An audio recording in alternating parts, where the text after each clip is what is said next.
Translation by His Divine Grace, Srila Prabhupada. I have briefly given you my instructions. Now you will get all details about them from Swarup Damodar. Please repeat. I have briefly given you my instructions. Now you will get all details about them from Swarup Damodar.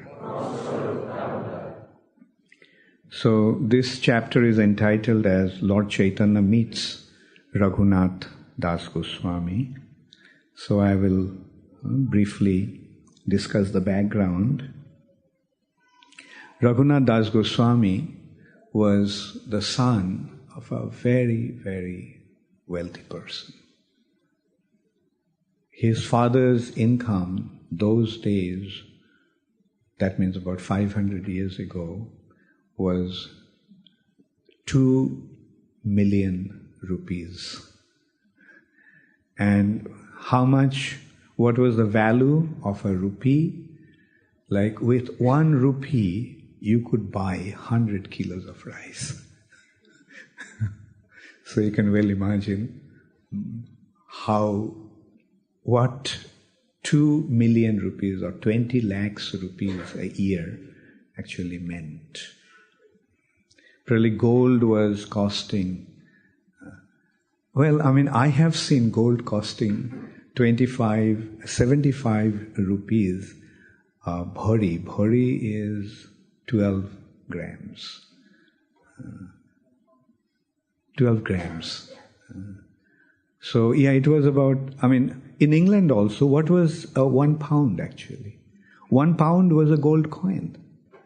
Now it only has the gold color, but it was, I think pound used to be called as guinea. 1 guinea was 1 pound. Was 1 guinea 1 pound? Huh? Or 21 shillings. And how many shillings to a pound? 20. So almost 1 guinea is 1 pound. So, we can't even imagine what it actually meant, that kind of money. It can be counted not in millions, but in billions in today's calculation. And anyway, he was the son of such a wealthy person. And he was not only the son of such a rich man, he was the only male child in the whole family. His father were 2 brothers. His father had another brother, but the other brother, Govardhan Majumdar, did not have any son. So he was the only successor to the family wealth. And he was literally, they were the kings, and not only kings, a very, very wealthy family. And Raghunath Das Goswami became attracted to Sri Chaitanya Mahaprabhu. Haridas Thakur used to come to their house because Haridas Thakur had some relationship or intimacy with their family priest, and Haridas Thakur used to visit their house. And in this way, Srila Raghunath Das Goswami from his young days became acquainted to Sri Chaitanya Mahaprabhu and his teachings. And his dream was to meet Sri Chaitanya Mahaprabhu someday. It was not very far away. His ancestral home was not too far away from Navadvip, Mayapur. It was only about 50 kilometers. Maybe if you took the straight road, it would have been even shorter. Maybe it would be about 35 kilometers. But those days, 35 kilometers also was a long distance. And so Raghunath Das Goswami's dream was to meet Sri Chaitanya Mahaprabhu. Then one day he got the news that Chaitanya Mahaprabhu took sannyas. And those days when somebody took sannyas, that meant that no one would ever see him. He would just have no connection with his family and friends, and he would just go away wandering from one place to another, from different places of pilgrimage to pilgrimage. And so this way, a sannyasi, when somebody took sannyas, that means he severed all his relationship with everyone else, and no one would ever get to see him. Like, for example, Chaitanya Mahaprabhu's elder brother, Vishwarup, took sannyas, and no one saw him. Only while Chaitanya Mahaprabhu was traveling to South India, and he went to Pandharpur in Maharashtra, there he got the news that his brother actually left his body. But he didn't leave his body. What actually happened is he merged with Nityananda Prabhu. Vishwarup merged with Nityananda Prabhu. That's why Sachimata used to consider Nityananda Prabhu as a son, and Chaitanya Mahaprabhu used to consider Nityananda Prabhu as his brother. There's of course another consideration, another way to look at it. Chaitanya Mahaprabhu is Krishna and Nityananda Prabhu is Balaram. So in that way, they are brothers. But in this way also, because Vishwarup was an expansion of Balaram, Shankarshan, so he merged with Nityananda Prabhu. And so when Chaitanya Mahaprabhu took sannyas, everyone was completely heartbroken. And when Raghunath Das Goswami got the news that Chaitanya Mahaprabhu took sannyas, he was so heartbroken that he felt that he would never ever meet him. But Nityananda Prabhu tricked Chaitanya Mahaprabhu and brought him back to Shantipur. Chaitanya Mahaprabhu, right after taking sannyas, he just ran towards Vrindavan. And Nityananda Prabhu and Chandrasekhar Acharya and another person, so they were Gopinath. So they were following Chaitanya Mahaprabhu. And for 3 days and 3 nights, Chaitanya Mahaprabhu ran non-stop. No stopping for eating, no stopping for drinking. He just ran and ran and ran.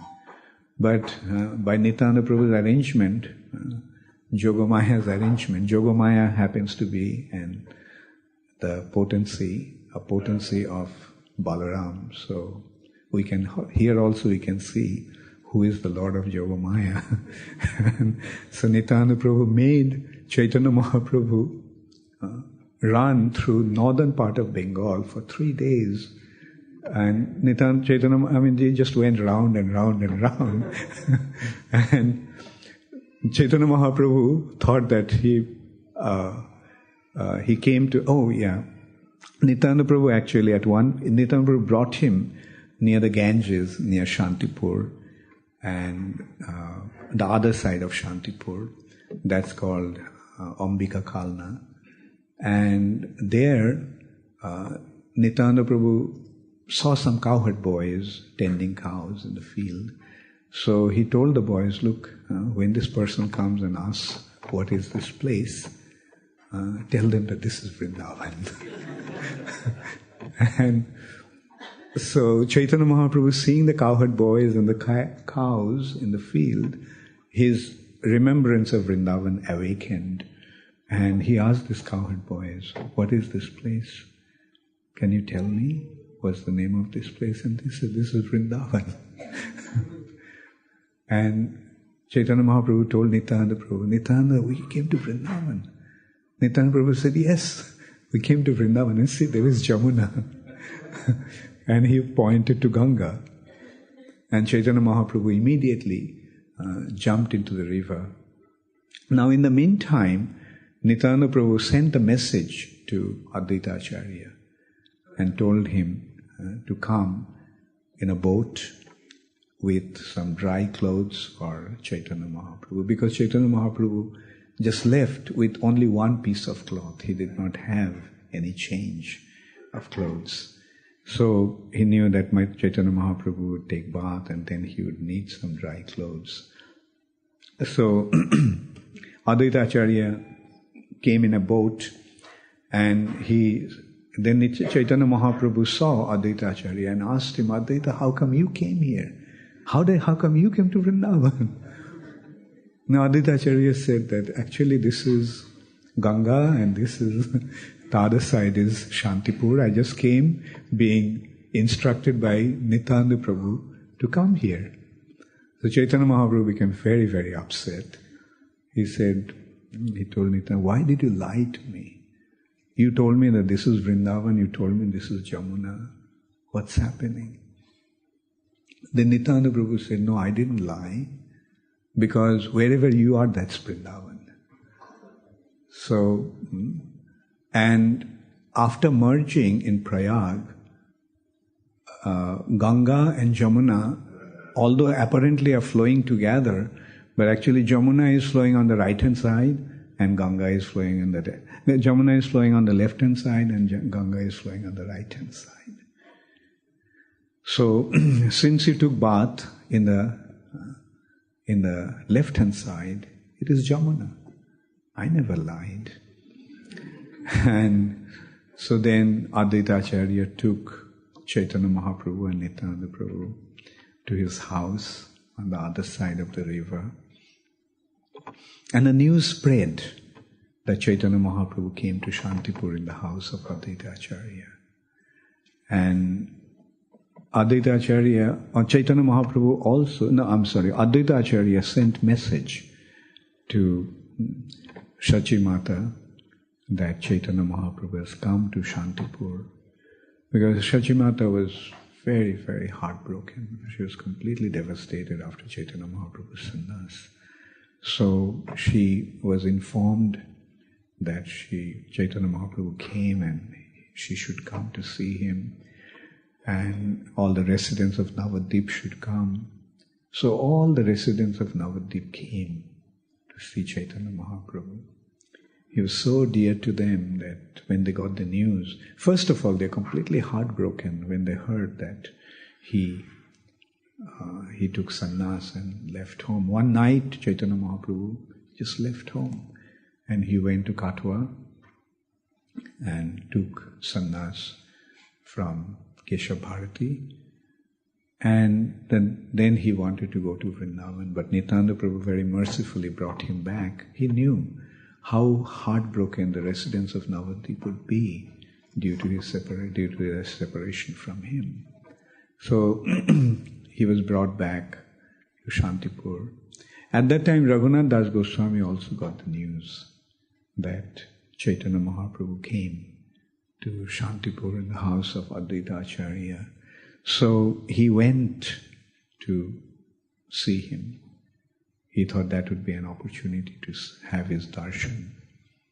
And because his father was very well-known, very wealthy person, and he was also very close to Advaita Acharya. He was his father. So when Advaita Acharya got to know that Raghunath Das Goswami came, he brought him to Chaitanya Mahaprabhu. Actually, there were so many people that Advaita Acharya's wall broke. The house, the surrounding wall of the house, there were so many people gathered there, and so many people wanted to come and see Chaitanya Mahaprabhu. They broke the wall.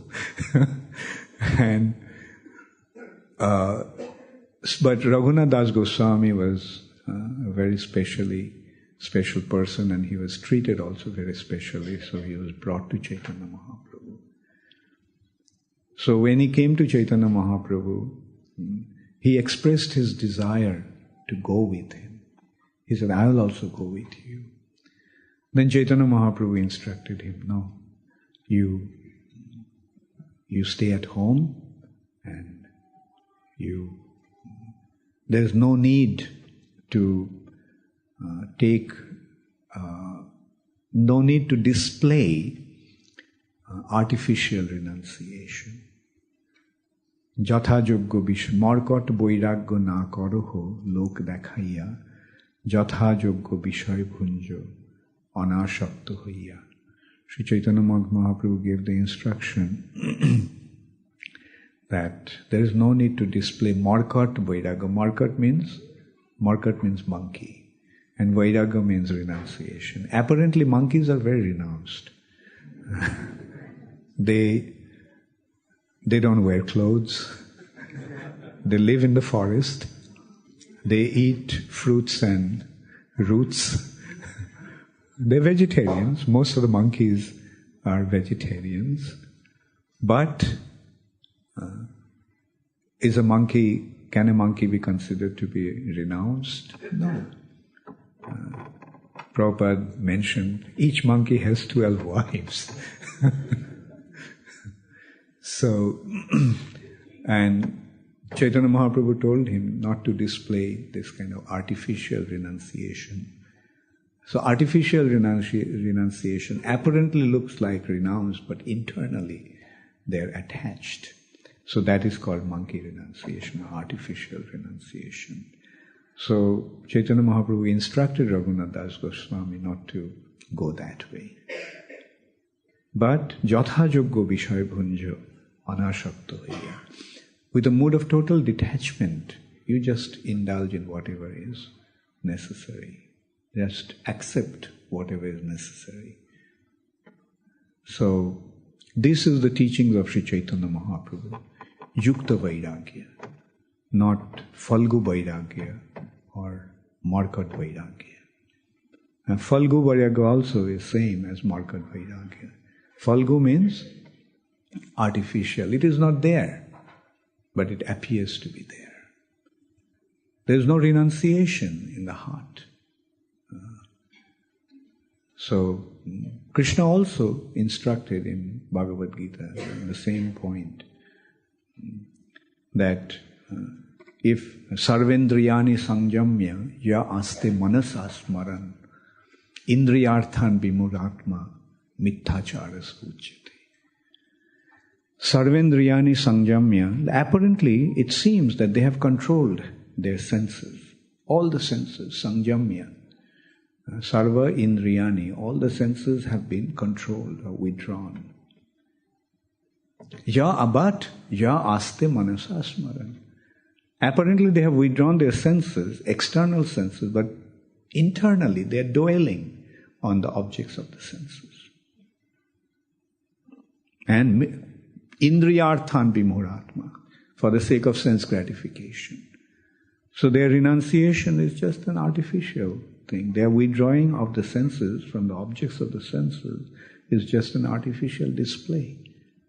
But internally they are attached. So that is called mithachara. That is falsity, false activity or deception. That is cheating, deceiving. So, time and time again Chaitanya Mahaprabhu pointed that. And through Raghunath Das Goswami, Prabhupada pointed out that through Raghunath Das Goswami, Sri Chaitanya Mahaprabhu actually established the principle of renunciation.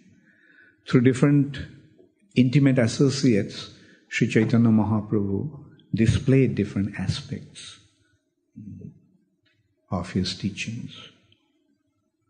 And he came to teach Vairagya Vidya, to teach the science of renunciation.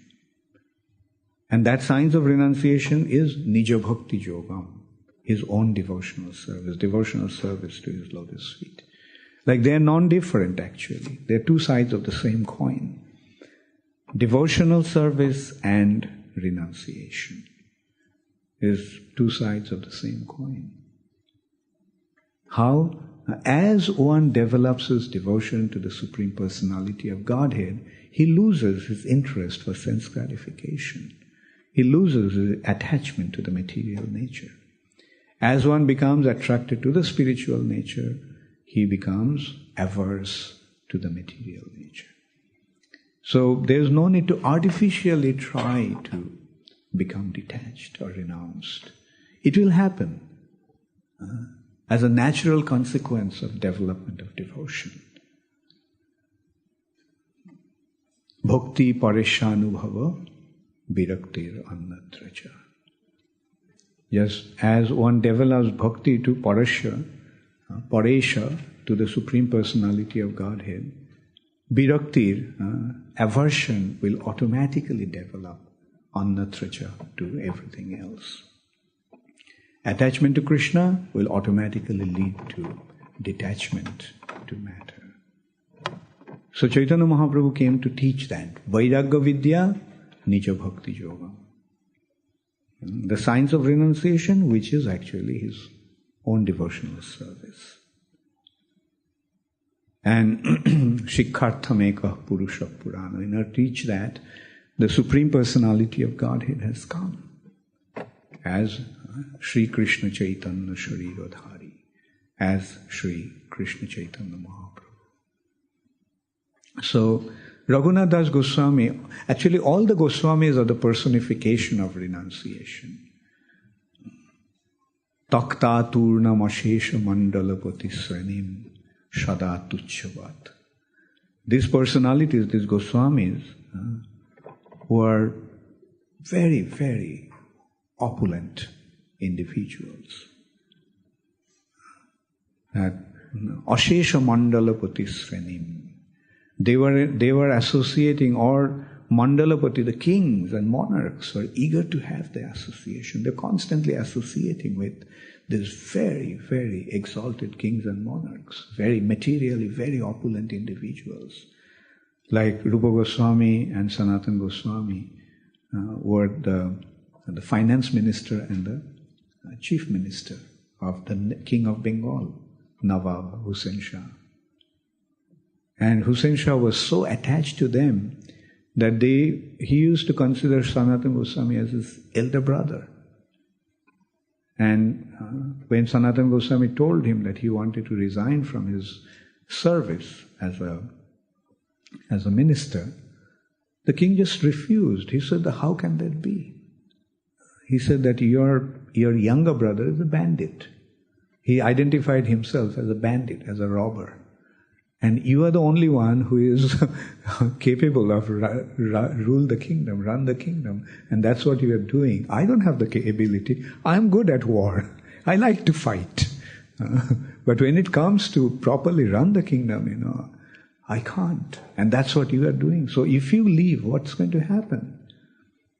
But Sanatana Goswami insisted, no, I can't continue in this position as a minister. Please grant me the leave, and I just want to be engaged in spiritual activities. The Hussain Shah, when he could not convince Sanatana Goswami to continue, Hussain Shah actually arrested him. First he told him that, okay, then come, I'm going to Orissa to fight a battle against the king Prataprudra. Then Sanatana Goswami refused that also. He said, no, I can't go with you. We are just going to create distress to the Lord, and I can't be a party to that.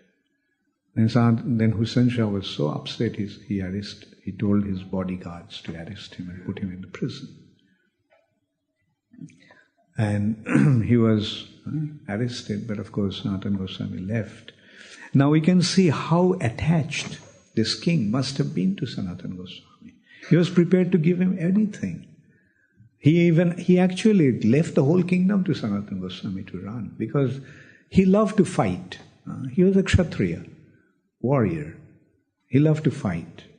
So he would go and fight. And Kshatriyas derive great pleasure, great joy in fighting. Hitting people and getting hurt.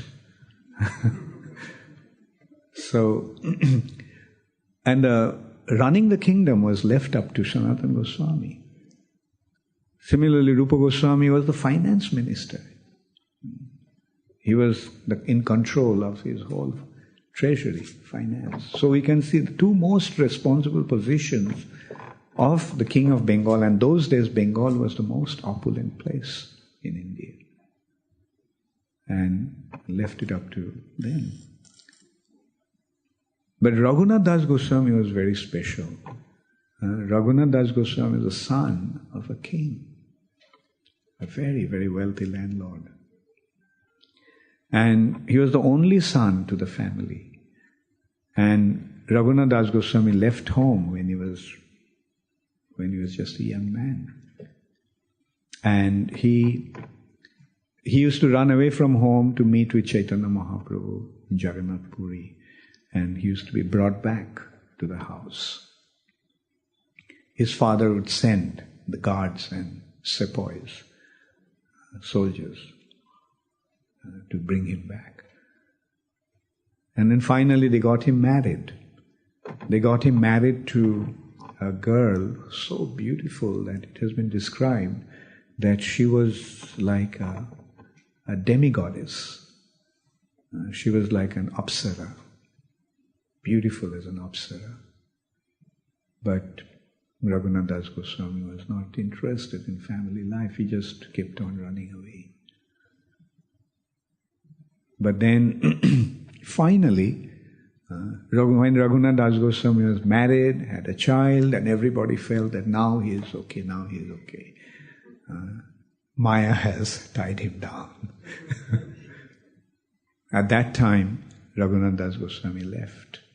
But this time he left in a different way. He left at night when there were bodyguards, guarding him constantly. 6 guards and servants were guarding him all the time. But he escaped. And this time he did not take the normal, regular way to Puri, the regular path to Puri. He went through the village path and jungle. And in this way he actually came to Chaitanya Mahaprabhu. And Chaitanya Mahaprabhu put him in the custody of Sarup Damodar. Chaitanya Mahaprabhu accepted Raghunath Das, but then he put him in the custody of Sarup Damodar. Therefore, Raghunath Das was known as Swaruper Raghunath, Raghunath of Sarup Damodar. And here also, Chaitanya Mahaprabhu is instructing that Sarup Damodar will instruct you in details, more elaborately on these teachings. And this teaching, what is the teaching? The teachings is Saddha Sadhan. Saddha means the ultimate goal. And sadhan is the means to achieve that goal. What is the ultimate goal? The ultimate goal is Krishna Prema. And the way we approach that, way we reach that goal is called sadhan. This aspect has been explained or established by Ramananda Roy. So Chaitanya Mahaprabhu told that this Saddha Sadhan aspect will be taught to you by Sarup Damodar. But you will be, he put him in the custody of Sarup Damodar. And so Raghunath Das Goswami, when they found out, his father naturally sent men. They knew where he would go. They would know that he has left for Jagannath Puri. So his men, his soldiers and guards, they went to search for him, and they couldn't find, and finally they ended up in Jagannath Puri, and there they found that Raghunath is there with Chaitanya Mahaprabhu. So they sent the message to his father. So when his mother received that news, she told his father that just bring him back home and tie him up with a chain. So this time we are not just going to be fooled by him, just tie him up with a chain. But his father said, look, the wealth like that of Indra and the beautiful wife, as beautiful as an apsara, they could not tie him down. Do you think a mere chain is going to tie him down? So, and he admitted that one who receives the mercy of Sri Chaitanya Mahaprabhu, his materialistic life is finished. There is no hope for him. He is a lost cause. So better let him be with Chaitanya Mahaprabhu. There is no need to try to bring him back. But his father used to send 2,000 rupees every month and send 6 servants to take care of him. But what did Raghunath Das Goswami do with that? He used to take that money that his father was sending and he would organize big feasts to feed Chaitanya Mahaprabhu and his associates. But then after a while, Raghunath Das Goswami felt, I have taken shelter of Chaitanya Mahaprabhu and my father is a materialistic person. Why should I take money from him? It's not right that I'm taking money from my father. So he stopped taking the money from his father. So one day Chaitanya Mahaprabhu asked Sarup Damodar, Sarup, how come Raghunath is not inviting us to any feast anymore? So Sarup Damodar said that Raghunath stopped taking money from his father. So Chaitanya Mahaprabhu said, very good, that's very good. After all, why should he take money from his father? But by the way, how does he maintain himself? Then Sarup Damodar said that he actually stands by the Singhadwar, the main gate of Jagannath temple. And when the pujaris go home in the afternoon, they give him some Jagannath Mahaprasad. So Mahaprabhu was very happy. He said, that's very good. And then after a while, Chaitanya Mahaprabhu asked Sarup Damodar, Sarup, I don't see Raghunath by the Singhadwar anymore. Then Sarup Damodar informed, yes, he stopped taking Mahaprasad also from the pujaris. So Mahaprabhu asked, then how does he maintain himself? Then he said that he he sits with the beggars where Jagannath Prasad is distributed to the poor people, the beggars. So he sits there and he takes some prasad from there. So Mahaprabhu was very pleased. He said, yes, Raghunath is actually developing his devotion to the Lord, and as a result of that he is becoming more and more detached. Like for a king's son of that, from that opulent background, can you imagine like sitting with the beggars? And these people, in Jagannath temple that's a custom still now. That's called Kangali Bhojan. Kangal means beggars and Bhojan means offering Jagannath Prasad to the beggars. So every day they sit there and they get this prasad. They come and distribute Jagannath Prasad. Something like our Food for Life program. And then after a while, Chaitanya Mahaprabhu asked Sarup Damodar, Sarup Damodar, how come I don't see Raghunath anymore? And in taking prasad, he said, yes, he stopped taking that Kangali, the beggars' food distribution also. Then Mahaprabhu asked, then how does he maintain himself? And he said that he goes to the back of the Jagannath temple where there is a drain, and in the drain the rotten prasad is thrown out. The prasad that is old and apparently rotten, that is thrown out. The foodstuff that even the cows and animals also won't eat. Raghunath picks it up from there. He washes away the bad part and keeps the whatever is inside, if there is something which is good. After washing away, the rotten part will become washed away and the good part. So he will take that. He takes that. When Mahaprabhu heard that, he became so ecstatic.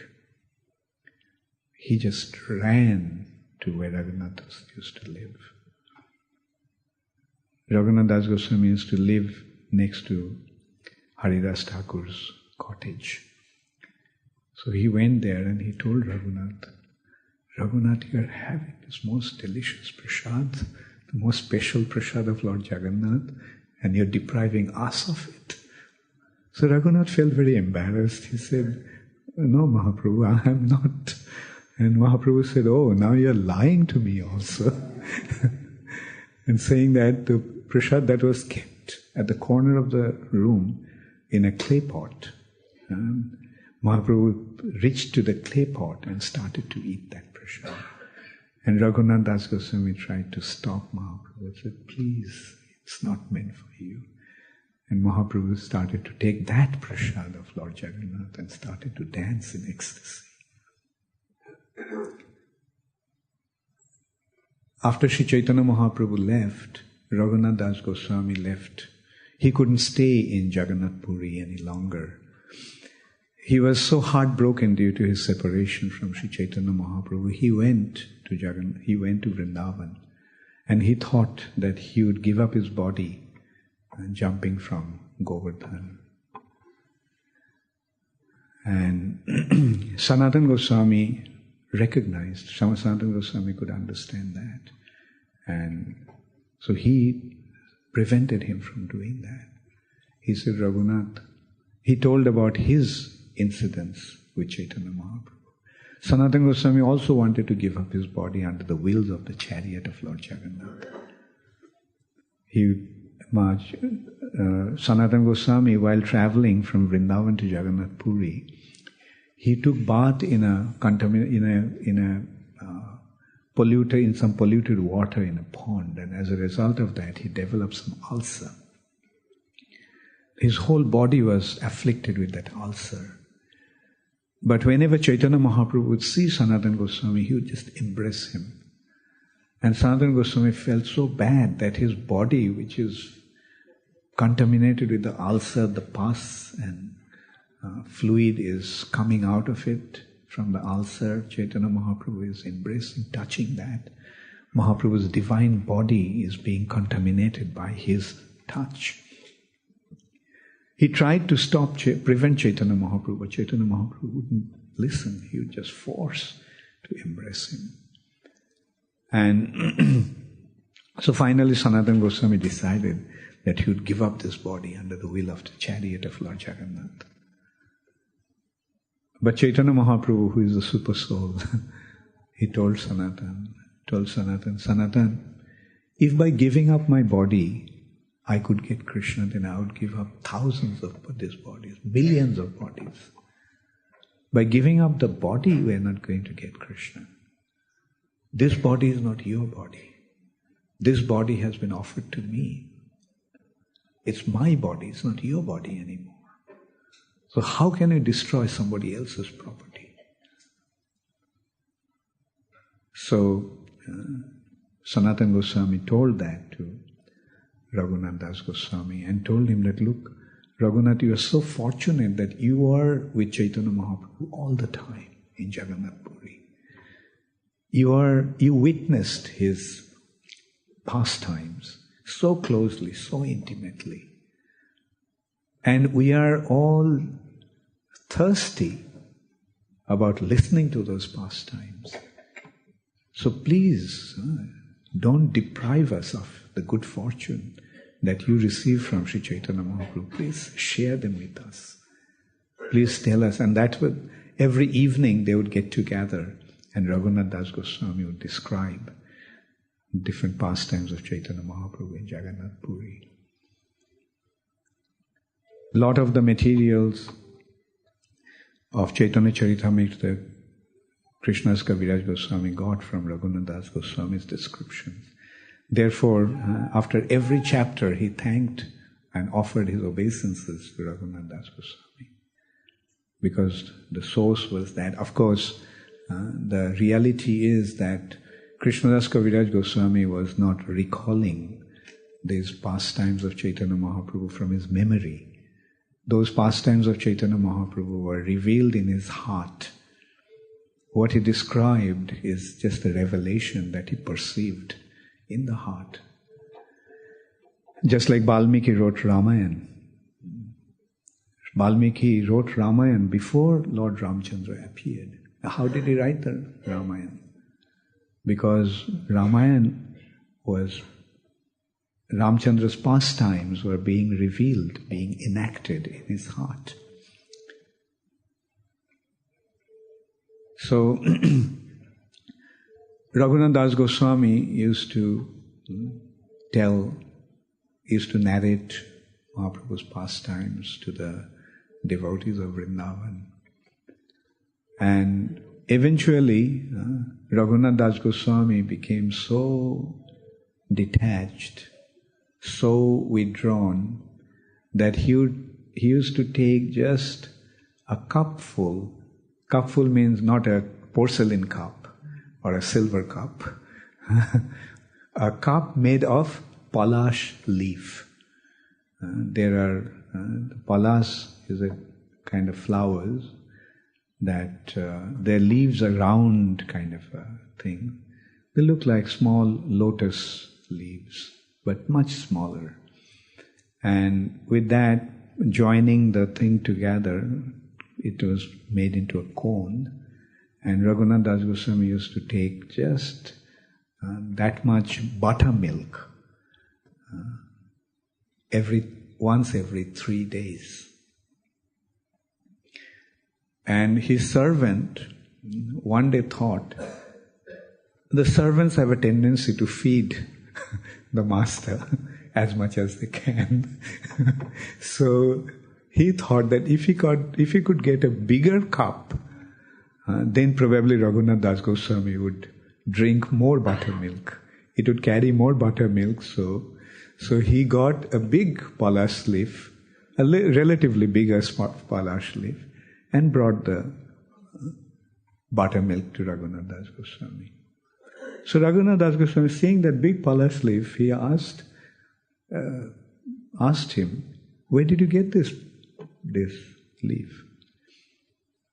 Then he pointed out that he got it from Shakhistali. Now Shakhistali is the place of Chandravali, is the garden of Chandravali, the grove of Chandravali. So Raghunath Das Goswami, his attachment to Srimati Radharani was so intense that he could not even bear to hear the name of Chandravali. He could not even bear to tolerate that a leaf has been collected from her garden. So he immediately threw that buttermilk away with the leaf. But one amazing thing is, one day Raghunath Das Goswami became sick. He was sick. So the Kaviraj, the Ayurvedic doctor, came to treat him, and he diagnosed that he had indigestion. Raghunath Das Goswami had indigestion. So everyone was surprised, like, how can Raghunath Das Goswami have indigestion when he takes just a little buttermilk once every 3 days? But the doctor insisted, no, he overate. And that's why he had indigestion. Then eventually they found out that Raghunath Das Goswami attended a feast in Vrindavan, in the spiritual Vrindavan, and he did overeat some sweet rice. That caused him the indigestion. So this also reveals another aspect of it, is that the renunciation in Krishna consciousness is not a dry thing. It's a very joyful, very relishable thing. Like experiencing the joy of the spiritual reality, they reject or give up the material attachments or attraction for material things. So in this way, Sri Chaitanya Mahaprabhu instructed Raghunath Das Goswami, and through Raghunath Das Goswami, he established the principle of renunciation. And what is the principle of renunciation? By getting the higher taste, one naturally gives up the lower taste. We don't have to artificially do anything. Then, if all we have to do is just become engaged in devotional service, and the rest will automatically happen. As we become involved in our devotional service, as we become engaged in our developing our loving relationship with Krishna, attachment or attraction for material things, attraction for the objects of the senses will automatically disappear. So what we have to do is just develop our love for Krishna. What we have to do is simply be engaged in our devotional service, and the rest will automatically happen. And it's not a dry thing like parang drishtva nivartante. By getting the higher taste, we'll naturally give up the attraction for lower taste. So, and this devotional service that Srila Prabhupada has so mercifully given us through this International Society for Krishna Consciousness, that will automatically lead us to that experiencing the higher taste, and as a result of that, the lower taste will automatically disappear. Thank you very much. All glories to Srila Prabhupada. Gaur Premanande Hari Hari.